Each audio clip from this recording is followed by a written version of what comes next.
नमस्कार, बुलेटिन में आपका स्वागत है। आपके साथ मैं हूं जीनत सिद्दीकी। आगरा की लेडी डॉक्टर की हत्या मामले में अब आरोपी हत्यारे डॉक्टर का कबूलनामा सामने आया है। न्यूज 18 पर हत्यारे डॉक्टर का कबूलनामा आया। पहले गला दबाया, फिर चाकू से सिर पर वार किया और बता रहा है ये आरोपी। इसने कबूलनामे में कहा है कि मैं हमेशा अपनी गाड़ी में चाकू रखता हूं और उसी से कत्ल किया, क्योंकि गला दबाने के बाद मुझे ये लगा कि ये कहीं जिंदा न रह गई हूं और इस वजह से फिर चाकू से वार किया और झाड़ियों में फेंक दिया। खुद ही डॉक्टर की जुबानी सुनिए ये पूरा कबूलनामा। मैं डॉक्टर विवेक तिवारी जालौन से डॉक्टर योगिता से मिलने के लिए शाम को करीबन 6 से 6:30 के बीच में आया था। हमारे रिलेशन तकरीबन 7 सालों से थे। इस बीच में लास्ट बार मीटिंग के दौरान डॉक्टर योगिता जब मेरी कार में बैठी तो शुरुआत से ही इतने झगड़े स्टार्ट हो गए और इतनी ज़्यादा हॉट टॉक स्टार्ट हो गई कि जिसमें मैंने गला दबा के उनकी हत्या कर दी। और जब मुझे ये लगा कि गला दबाने के बाद भी उनकी मृत्यु नहीं हुई है, तो जनरली मैं अपने एक गाड़ी में चाकू रखता हूँ, उससे मैंने उनके सर पे वार किया और एक सुनसान इलाके में उनकी बॉडी को फेंक दिया और लकड़ियों से ढक दिया। और आरिफ हमारे साथ, हमारे सहयोगी जुड़े हुए हैं। आरिफ, 7 सालों का रिश्ता और उसके बाद कत्ल, बेहद ही सनसनीखेज ये पूरा मामला, पूरी खबर बताइएगा। देखिए, बिल्कुल जीनत, इतने लंबे वक्त साथ रहने के बाद अगर ये रिश्ता खत्म होता है तो वाकई में दर्दनाक है, हैरान कर देने वाला है। देखिए, ये डॉक्टर योगिता गौतम है, दिल्ली की रहने वाली थी। कल सुबह इनका झाड़ियों में शव मिला था। उसके बाद जब इनकी पहचान की गई तो पता चला कि डॉक्टर योगिता गौतम है। जब चूंकि सर पर चोट के निशान थे, तमाम तरह के बॉडी पे उनके निशान थे, तो साफ तौर पर पुलिस का सीधा कहना था कि डॉक्टर योगिता गौतम की हत्या की गई है। परिजनों को सूचित कर दिया गया था। परिजन आगरा पहुंच गए और सीधे तौर पर इनके जो सीनियर थे, या यूं कहें कि इनके जो बॉयफ्रेंड थे, डॉक्टर विवेक तिवारी पर उन्होंने आरोप लगाए थे कि ये हैरेसमेंट करते थे और तमाम तरह से ब्लैकमेल करते थे और उन्होंने इस बात की हत्या की है। और देखिए जीनत, पुलिस ने जाके जालौन से डॉक्टर विवेक तिवारी को गिरफ्तार किया है। अब उनका बयान आया है कि उन्होंने ही खुद डॉक्टर योगिता की हत्या की थी। पहले उनका गला दबाया, उसके बाद चाकू मारकर उनकी हत्या की गई। फिलहाल पुलिस अभी भी बहुत गहराई से पूछताछ कर रही है। थोड़ी देर के बाद पोस्टमार्टम की रिपोर्ट आएगी और भी बहुत सारी चीजें हैं वो साफ हो जाएंगी। तो कुल मिलाकर अगर पूरे सिनेरियो पर या पूरे हिस्ट्री पर या पूरी फ्लैशबैक से लेकर अब तक अगर नजर डाली जाए तो बहुत दर्दनाक ये कहानी रही है, बहुत ज्यादा दिल को हिला देने वाली कहानी रही है। क्योंकि 7 साल एक साथ रहने के बाद ये भी बात है, और जो हम कन्फेशन सुन रहे हैं, हम लगातार दर्शकों को सुना भी रहे हैं, लेकिन एक और बात ये कि परिवार का आरोप भी बहुत गंभीर है कि जबरदस्ती शादी करना चाहता था, लेकिन डॉक्टर यहाँ पे कह रहा है कि 7 सालों से ये रिश्ता था।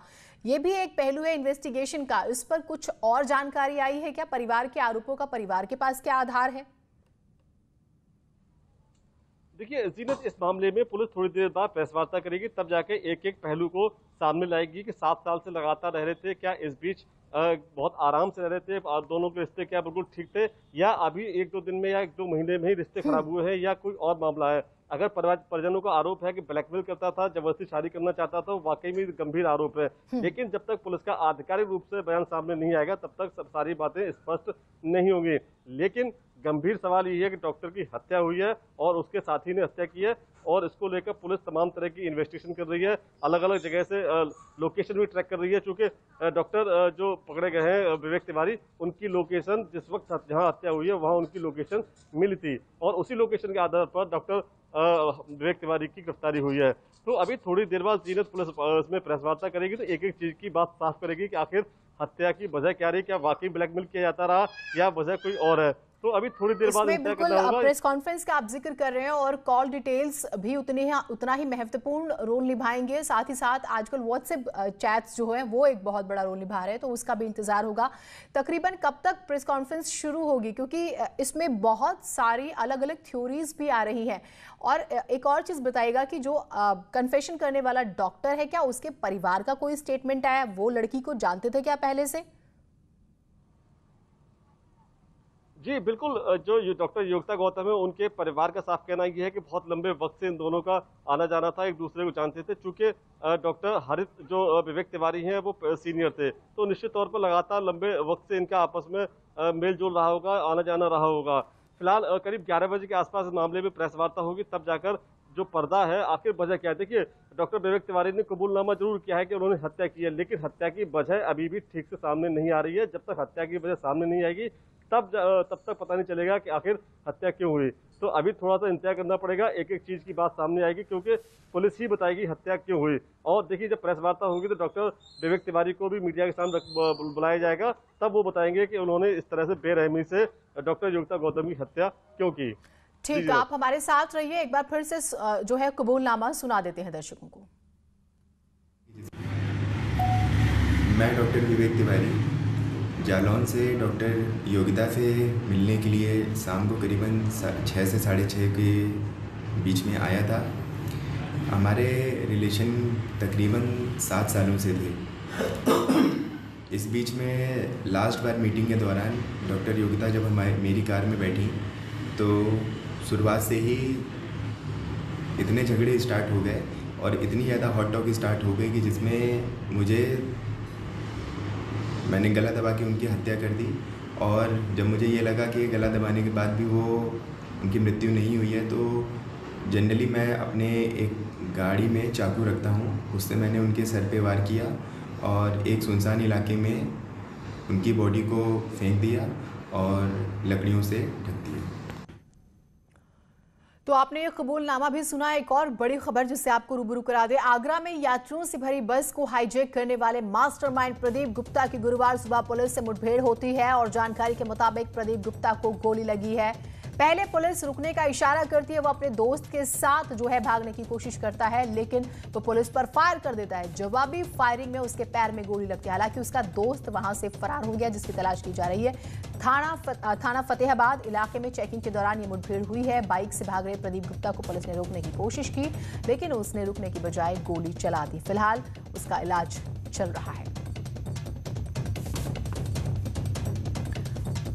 आरिफ हमारे साथ, हमारे सहयोगी जुड़े हुए हैं। आरिफ, प्रदीप तो गिरफ्त में आ ही गया, उसका दोस्त फरार है। दोनों के पास हथियार थे जिसका कोई लाइसेंस भी नहीं था, और फिर इनकी पूरी जो अगर हम हिस्ट्री देखते हैं तो वो भी अपराध से पूरी सनी हुई है। पुलिस अब और क्या कदम उठा रही है, किस तरह से जांच आगे बढ़ रही है?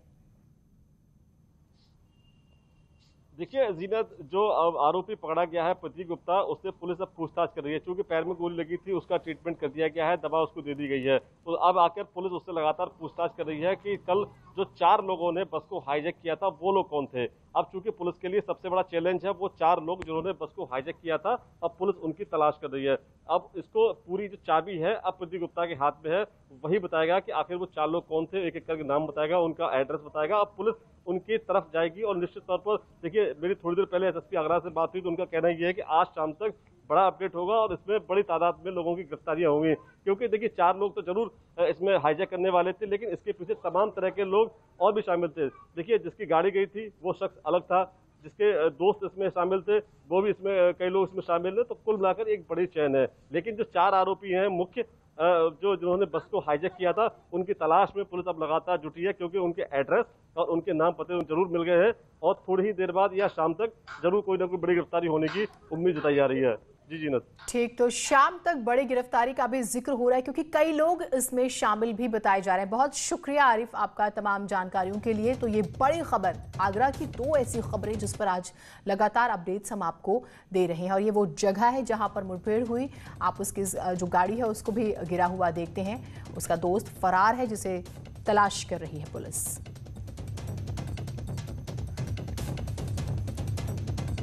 जो घटना हुई थी, जिसके क्रम में मुख्य अभियुक्त प्रदीप गुप्ता की गिरफ्तारी और उसके साथियों की गिरफ्तारी के लिए हमारी टीमें फिरोज़ाबाद, इटावा और अपने जयपुर आदि इलाके में, फतेहाबाद इलाकों में भ्रमणशील थी। पूरी रात भर चेकिंग और जानकारी करने के उपरांत जो है आज सुबह करीब 5 बजे हमारी टीम, जिसमें कि क्राइम ब्रांच की टीम है, एसओजी की टीम है, थाना फतेहाबाद की टीम है, नलपुरा की टीम है, उनके साथ अपराधियों की मुठभेड़ हुई है। ये जो आप देख रहे हैं कि एक मोटरसाइकिल पर 2 अपराधी प्रदीप गुप्ता और उसका साथी यतेंद्र यादव, ये दोनों आ रहे थे। घेराबंदी में उन लोगों ने फायरिंग किया, जिसमें एक अभियुक्त प्रदीप गुप्ता जो मेन मास्टरमाइंड है उसके गोली लगी है, उसको इलाज के लिए जो हॉस्पिटल भेजा गया है। दूसरा अभियुक्त जो है इधर खेतों में भागने में भाग गया है। हमारी टीमें उसकी गिरफ्तारी के लिए और अन्य जो साथी इसके जानकारी में है उनके लिए भी हमारी टीमें लगी हुई हैं। हमने एक स्पेशल टीम बनाकर अभियुक्त जो घायल हुआ है प्रदीप गुप्ता, उससे पूछताछ की जा रही है ताकि अन्य इनके साथी और इनके जो गाड़ियां जिसने उपयोग किया है उन सभी की बरामदगी के लिए हमारी टीम लग गई है।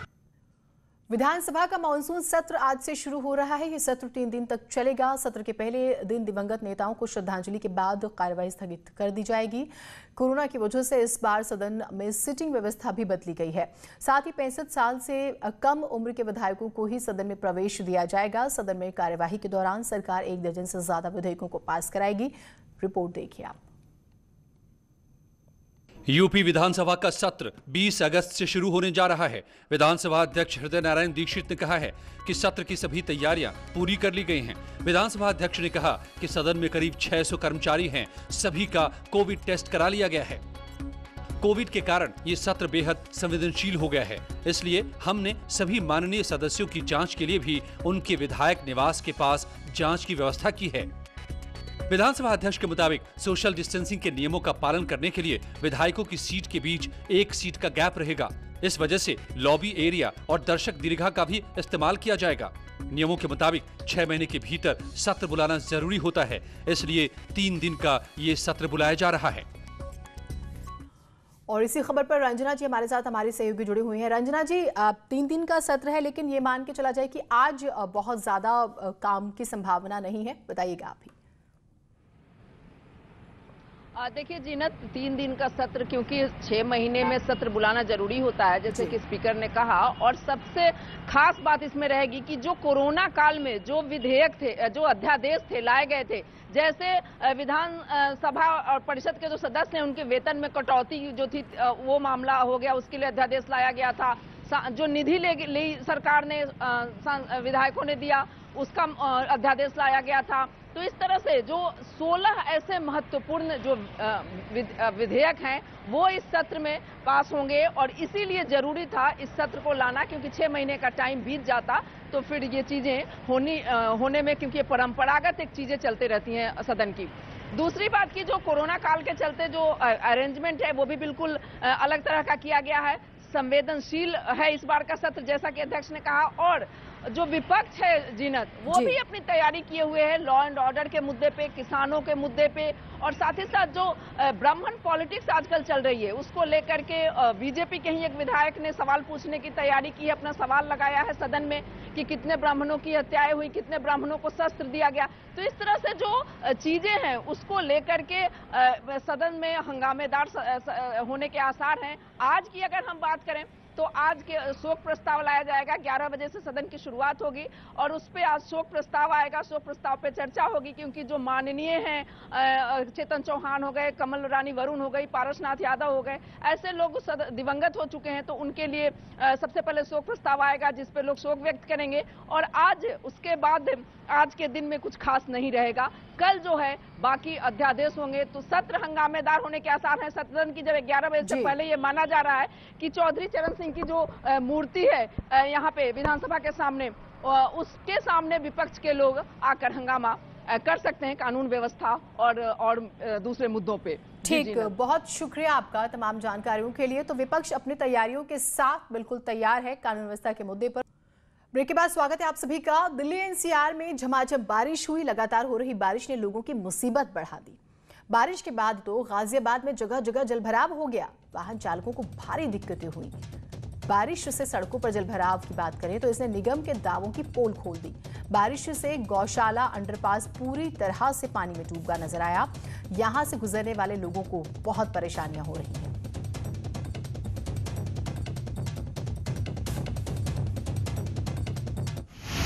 दिल्ली एनसीआर सहित लगातार गाजियाबाद में पड़ रही बारिश के कारण जगह जगह जल भराव हो जाता है। ऐसे में फिलहाल हम खड़े हैं गाजियाबाद के गौशाला अंडरपास में। आप देख सकते हैं यहाँ जो वाहन गुजर रहे हैं, यहाँ पानी भर जाता है।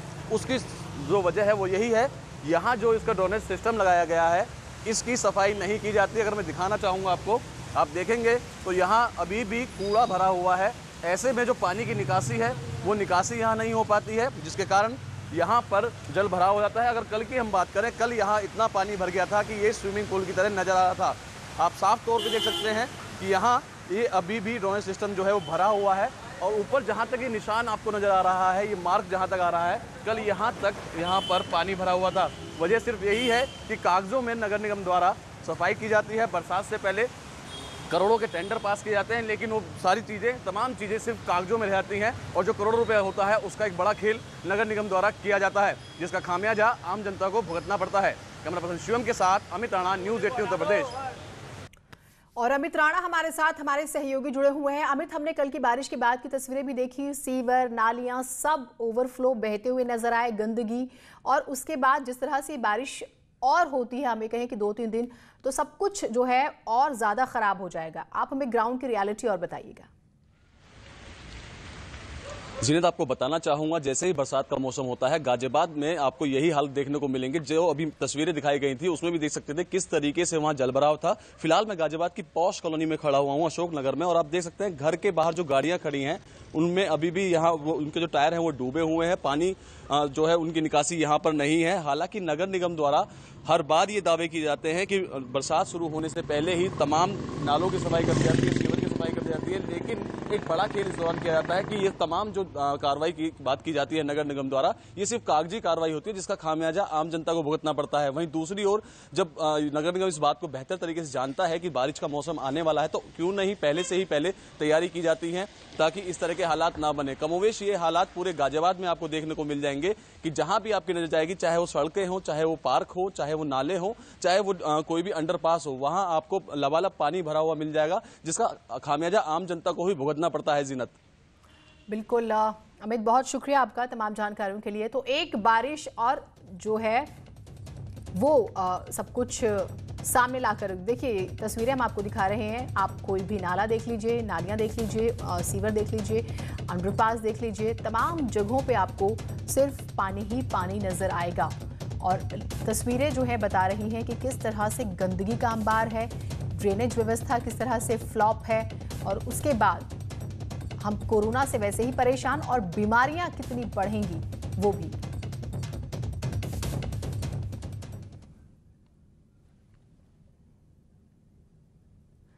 शहीद हवलदार राजेंद्र नेगी का आज हरिद्वार में अंतिम संस्कार किया जाएगा। तस्वीरें हम आपको लगातार दिखा रहे हैं। आज देहरादून के अंबीवाला स्थित घर में सुबह 10 बजे तक उनके पार्थिव शरीर को अंतिम दर्शन के लिए रखा गया है। तस्वीरें आप लगातार देख रहे हैं, सीधी तस्वीरें हम आपको दिखा रहे हैं। शहीद हवलदार राजेंद्र नेगी का अंतिम संस्कार आज सुबह होगा। 10 बजे तक अंतिम दर्शन के लिए उनके पार्थिव शरीर को रखा गया है। और आप लोगों की भीड़ देख पा रहे हैं। 8 जनवरी को जो है इनके लापता होने की खबर आती है गुलमर्ग में, और परिवार जो है ये मान के चल रहा था कि शायद वो आ भी नहीं पाएंगे।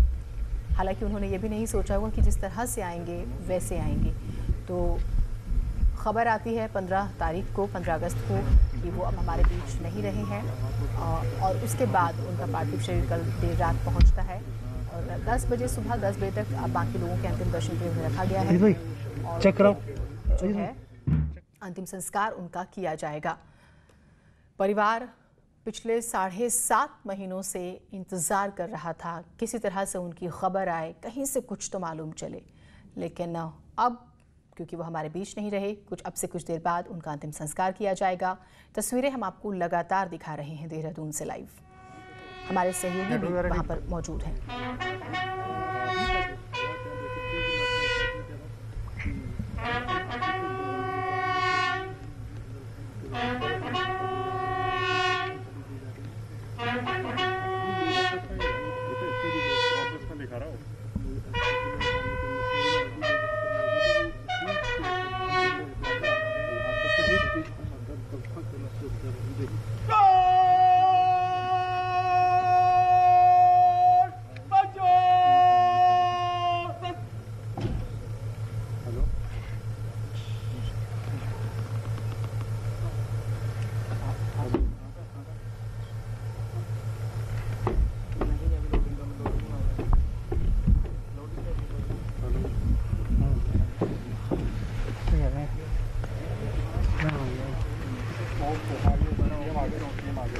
ठीक है। दीपांकर हमारे साथ, हमारे सहयोगी जुड़े हुए। दीपांकर, अगर आप मेरी आवाज़ सुन पा रहे हैं तो बताइएगा, क्योंकि मुख्यमंत्री भी पहुंचने वाले थे। पहुंच गए हैं या कुछ देर में पहुंचने वाले हैं?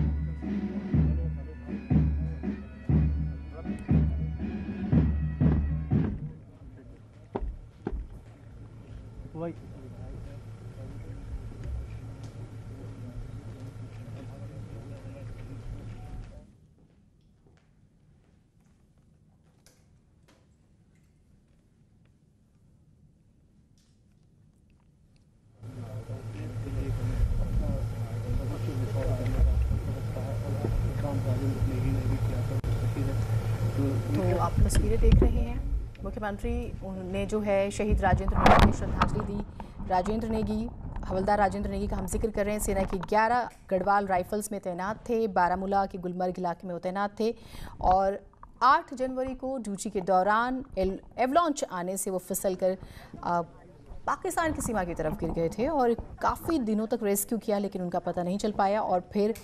और देखिए 21 मई को सेना ने उन्हें बैटल कैजुअल्टी मानते हुए शहीद भी घोषित कर दिया था और 8 महीने बाद 15 अगस्त को जम्मू कश्मीर पुलिस ने उनका शव बरामद किया था। तब से सेना के श्रीनगर स्थित बेस अस्पताल में उन्हें रखा गया था और जो है कल देर रात ही उनका पार्थिव देह जो है वो पहुंचता है उनके घर। और उसके बाद देखिए तस्वीरें हम आपको लगातार दिखा रहे हैं।